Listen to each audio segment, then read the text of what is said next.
रोजा हूँ। और साइंस के मुताबिक जब आप रोजा रखते हैं तो ऑटोफेजी खराब डीएनए सेल्स को खत्म करती है, सोजिश कम होती है और कैंसर का माहौल कमजोर हो जाता है। जिस्म पुराने और खराब खलियों को तोड़कर निकाल देता है, मुदाफ़ती निज़ाम नए खलिए बनाता है और सोजिश कम हो जाती है। ये अमल एंटी एजिंग, एंटी कैंसर और एंटी डिजीज है। जब आप 0 से 6 घंटे रोजा रखते हैं तो जिस्म सबसे पहले ग्लूकोज यानी शुगर इस्तेमाल करता है और इंसुलिन लेवल भी हाई रहता है। जब आप 8 से 12 घंटे रोजा रखते हैं तो इंसुलिन लेवल गिरना शुरू हो जाता है, फैट बर्निंग ऑन हो जाता है और ब्लड शुगर मुस्तहकम होने लगती है। 12 से 16 घंटे के रोजे में इंसुलिन रेजिस्टेंस कम हो जाती है, जिगर और मसल्स शुगर को सही इस्तेमाल करते हैं, चर्बी से तवानाई बनती है, शुगर से नहीं। रोजा डायबिटीज और टाइप 2 डायबिटीज को कंट्रोल करने का मजबूत जरिया है।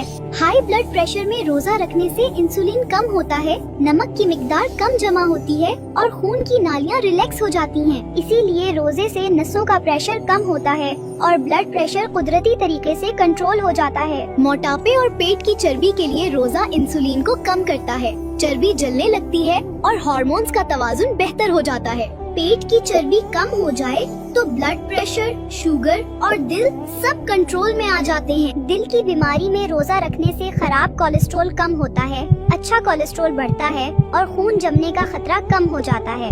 इसीलिए रोजे से हार्ट अटैक और फॉलिज का खतरा कम हो जाता है। स्ट्रेस, एंजाइटी और डिप्रेशन में रोजा कोर्टिसोल कम करता है, दिमाग का BDNF बढ़ाता है, दिमाग को सुकून मिलता है और जज्बात मुतवाजुन हो जाते हैं।